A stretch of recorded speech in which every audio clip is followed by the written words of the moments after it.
Filipinos admit to now, this is Cool News at noon. I am Caro and we are live on Cool FM and News Radio 93.1 where we share some of the latest headlines that care for you.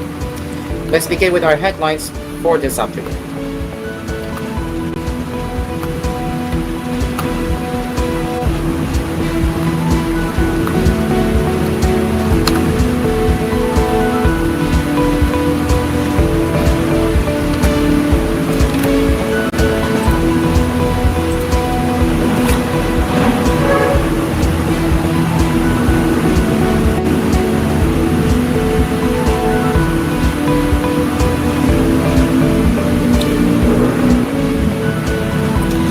The chartered plane carrying former President Rodrigo Duterte has arrived in Dubai for a short layover. It arrived a few minutes past 8 a.m. on Wednesday according to publicly available data on Flight Radar 24. Inquiry.net has contacted Duterte's camp to confirm if his flight has indeed landed in Dubai, but no replies have been made as of this posting.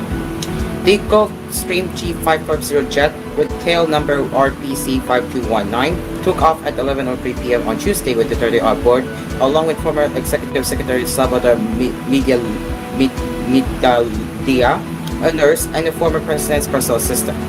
A government aviation source said the plane would make a refueling stop in Dubai before proceeding to the HQ.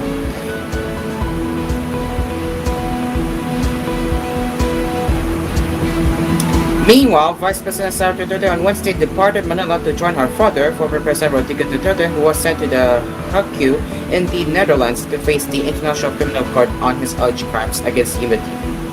According to the Office of the Vice President in the advisory, Duterte left the Philippines at around 7:40 a.m. on Wednesday via Emirates flight number EK337 bound for Amsterdam, Netherlands. No other details were given by the Office of the Vice President regarding the Vice President's trip. Her travel comes after her father, Rodrigo, was sent to the HQ, where the ICC is headquartered, at around 11:03 p.m. on Tuesday. The former chief executive was arrested and sent to the ICC following an arrest warrant against him for the crimes against humanity he allegedly committed during his administration's bloody war against illegal drugs.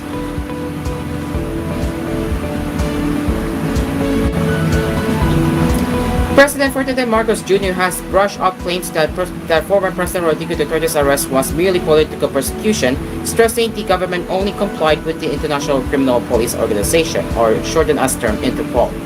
The former president is the subject of an arrest warrant from the International Criminal Court for crimes against humanity he allegedly committed during his administration's bloody drug war. In a presidential address on Tuesday evening, Marcos was asked to comment on allegations that Duterte's apprehension was just political oppression and might be related to the 2028 elections.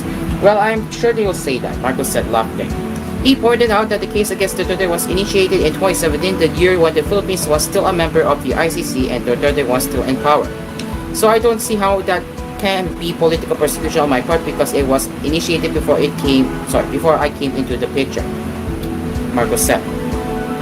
Once again, we have to recognize that, of course, it's natural for people to put political color, but we just followed Interpol, he added in a mix of English and Filipino. Earlier today, the Presidential Communications Office said the Interpol in Manila received the official copy of the arrest warrant from the ICC. Marcos further stressed that the government did not cooperate with the ICC regarding Duterte's case. We are not communicating with the ICC. They have requested many documents from us, but we did not provide anything. However, we cannot refuse Interpol when they ask for our help in apprehending this person, he said.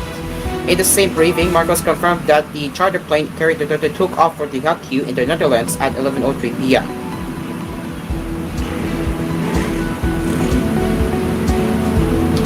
Veronica Kitty Duterte, the youngest child of former President Rodrigo Duterte, on Wednesday asked the Supreme Court to compel the government to bring her father back to the country after he was arrested by the International Criminal Court. In a statement on Tuesday, Salvador Panalo, the former president's legal counsel, said he and his son, attorney Salvador Paulo Jr., will file a petition for a writ of habeas corpus before the Supreme Court, with Kitty as the petitioner.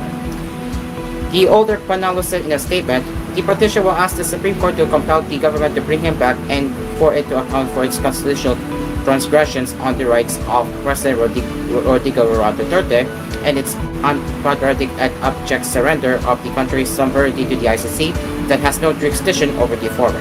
The writ of habeas corpus is an order issued by the a court directed to persons detaining an individual and commenced them to produce the physical body of a person whose liberty is restrained and explain sufficient cause of detention. The former president was served an arrest warrant from the ICC upon his arrival from Hong Kong on Tuesday for crimes against humanity allegedly committed concerning the war on drugs during his administration. The charter plane carrying the ex-president left Villemor Air Base in Pasasiga Tuesday night and is headed to the Hague, the Netherlands, on Wednesday. In the business news, investors spooked by possible political instability following the arrest of former President Rodrigo Duterte sent the local bourse main index tumbling down by 2% on Tuesday, erasing its recent gains. The benchmark Philippine Stock Exchange, or shortened as term PSEI, suffered from a sell-off and fell by 2.42% or 154.22 points to close at 6,206.55. Likewise, the broader all shares index shed 1.72% or 64.33% points to 3,684.59. A total of 753.65 million shares worth 7.71 billion pesos changed hands, stock exchange data showed. Foreigners also opted to exit the Philippine market, with foreign outflows totaling 350.28 million pesos. The bruised decline came out of the reports of Duterte's arrest, with the PSEI dropping to as low as 6,156.97 billion today. This also represents the index's steepest drop since it fell into bear territory last January, during which it plunged by more than 4%. Alfred Benjamin Garcia, research head at AP Securities Inc., told the Inquirer in the text message, the timing of the market's drop implies that investors are wary of political instability following the arrest of former President Duterte. On Unicapital Securities Inc. head of research Wendy Estacio Cruz said there was heightened anxiety over both external and domestic factors, with political uncertainty amplifying the impact of global market movements. We see increased volatility in the market, especially if uncertainty surrounding the political situation persists. Garcia added that the PSAI drops was further aggravated by recession worries in the United States as the trade war escalated. All subsectors led, with property firms seeing the worst fall as index heavyweights Alia Land Inc. and SM Prime Holdings Inc. both dropped. Ali was the top traded stock as it plunged by 6.17% to 22.05 pesos per share, followed by International Container Terminal Services Inc. down 5.38% to 369 pesos. Bank of the Philippine Islands, one of the rare gainers, up 0.68% to 132.80 pesos. BDO Union Bank Inc. down 2.03% to 154.80 pesos, and Jollibee Foods Corp. flat at 264 pesos each. Also among the busiest were Manila Electric Co. down 3.39% to 485 pesos, DG Plus Interactive Corp. down 2.93% to 36.40 pesos, Universal Robina Corp. down 4.33% to 71.75 pesos, SM Prime down 6% to 23.50 pesos, and JG Summit Holdings Inc. down 1.21% to 18.08 pesos per share. It is now 12:11 p.m. as we will return with more news headlines right here on koolNews at noon. Stay along with us. We will be right back.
Welcome back to Cool News at Noon.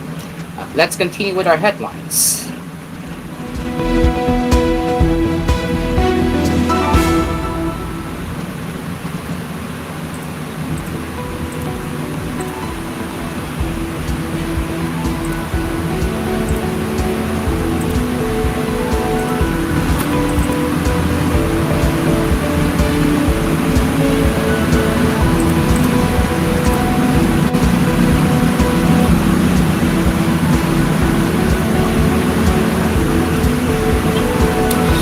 The government continues to run after an estimated 9,860 workers of shuttered Philippine offshore gaming operators POGOs, as its crackdown has so far netted only around 1,000 out of the targeted 11,000. In compliance with the directive of Executive Secretary and Presidential Anti-Organized Crime Commission, PAOCC Chair Lucas Bersamin, for us to intensify our raids, we have already rounded up 899 foreign detainees in the custody of the PAOCC, while the Bureau of Immigration is holding about 200 to 300 foreign nationals. So if we add these all up, from January until today, we have already neutralized more than 1,000 of them, PAOCC spokesperson Winston Casio said on Tuesday. So if there are still about 11,000 of them remaining based on records of the BI, minus the 1,100, we just have about 9,000 to go after, added Casio, who is the PAOCC deputy head for operations. Casio made this statement following the series of raids conducted by the Interagency Task Force against POGO remnants said to be involved in guerrilla-type activities. On Thursday, government operators raided a suspected POGO hub serving as an alleged scam center at the BB Home Tower on Alia Avenue in Makati City Central Business District, but failed to make any arrest.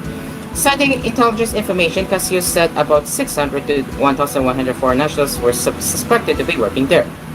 Unfortunately, we believe they were tipped off about 2 hours earlier, or perhaps they got wind of our operations, which allowed them to escape, he said over the government television program Bangkong Pilipinas Tayo. Casio said an estimated 11,000 POGO workers went underground after the government imposed a total ban on the industry last year. They have since split up into smaller units, which have been conducting clandestine operations. We see more of these raids because there's still more of them out there. These were those that were never legal in the first place, he added. After the Philippine Philippine Amusement and Gaming Corporation caused the rebranding of POGOs into internet gaming licenses in 2023, the number of licenses dwindled from 200 to 46, Casio said. So these are the remnants that we are now going after. We already know where they are, but we are just building up the case before we can round them up, because we cannot simply walk down on a building without a proper legal basis. Otherwise, the government might face charges, he said.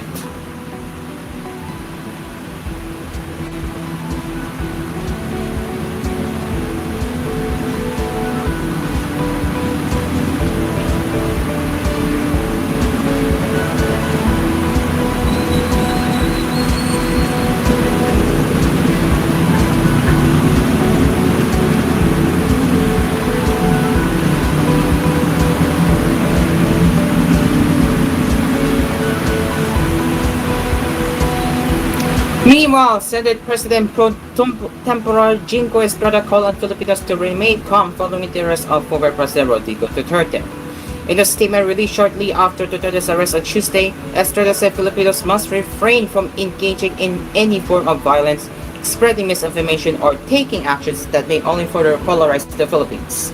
Like any Filipino citizen, former President Duterte is entitled to legal recourse, and as a lawyer, he knows the proper steps to take. I trust that his rights will be respected and protected, Estrada said. Our justice system is strong and working. That's why I believe that the case will go through proper proceedings in accordance with existing laws, he added in Filipino.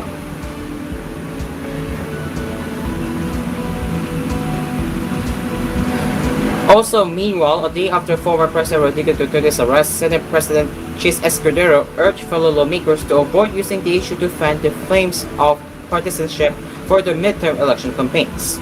In a statement on Wednesday, Escudero said the arrest of Duterte on charges of alleged crimes against liberty is a serious issue that should not be used for anyone's political gain. As we move forward, I urge our kababayan to approach this moment with the restraint and respect displayed yesterday by the protagonists from both sides, said Escudero. I also call on those running in the midterm elections to refrain from using this issue to fan the flames of partisanship in order to further their candidates, as this is a serious issue that involves lives and should not be trifled with for petty personal or political gain, he added. According to Escudero, he asserted that the incident would elicit diverse reactions born from differing perspectives on the matter, but he said debate and disagreement are natural in the democracy. As this legal process unfolds, we expect the International Criminal Court to respect the rights of former President Duterte and to ensure that he is afforded due process in accordance with the rule of law, said Escudero. He then proceeded to reflect on the peaceful and orderly service of the arrest warrant against the ex-chief executive, noting that the notice was carried out without any incident.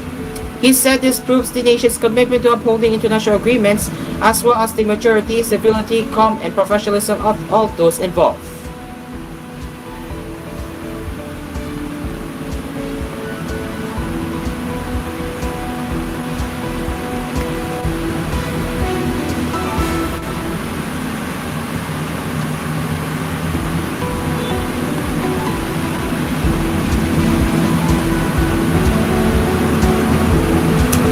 Filipinos may later be required to register the SIM cards in person to make identity verification easier, as the government finds ways to deter individuals from illegally selling their IDs for fraudulent activities.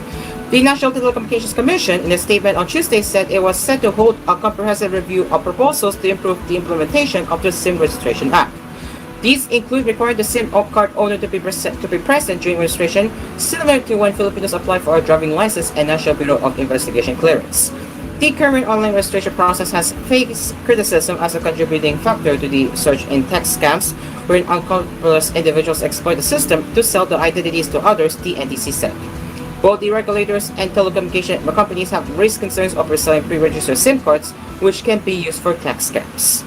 Those found guilty of this crime can face prison time ranging from 6 months to 6 years and/or fines of 100,000 pesos up to 300,000 pesos. The NTC previously issued a memorandum directing telco players to improve their systems for SIM registration and implement specific measures to validate SIMs already registered. The regulator said it had also proposed a provision granting the Commission the authority to periodically regulate the number of SIM ownership and possibly limit the acceptable number of valid government-issued identification cards last year as a safety measure. In addition, it recommended the development of a platform where telecom players may validate the identity of SIM registrants using government-issued IDs. Alexander Ramos, Cybercrime Investigation and Coordinating Center Executive Director, told reporters in Makati on Tuesday that the government was studying how to establish an ID database that the telco players could access during an authentication process. It must not be on one level only. It must be a multiple authentication process, he said, citing the need for multiple IDs for identity verification. Ramos added that the government was cleansing the SIM card industry as text scams have remained prevalent. According to an October 24 report by the Global Anti-Scam Alliance, Filipinos lost $8.1 billion, or nearly 460 billion pesos, in the past 12 months due to scams mostly launched via text messages. On average, Filipino victims each lost $275, or about 16,000 pesos, because of scams.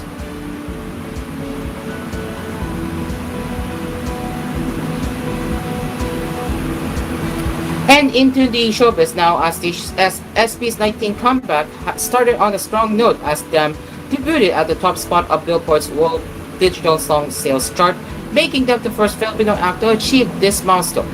Billboard announced them's rank on its official site on Tuesday, March 11, covering the tracking period of March 15. The World Digital Song Sales is a weekly chart that ranks the top 10 best-selling digital singles. This is not the first time the quintet made it to the World Digital Song Sales chart. The smash hit Gento entered the 8th spot in June 2023. SB19 celebrated the milestone on its official social media platforms while taking their dedicated defense or adkin. Their post read, "Damn, number one spot on Billboard World Digital Song says, "You push us to new heights far beyond what we thought was possible. Thank you, Akin, for your constant support." It is now 12:30 p.m. and that will be it for the koolNews at noon.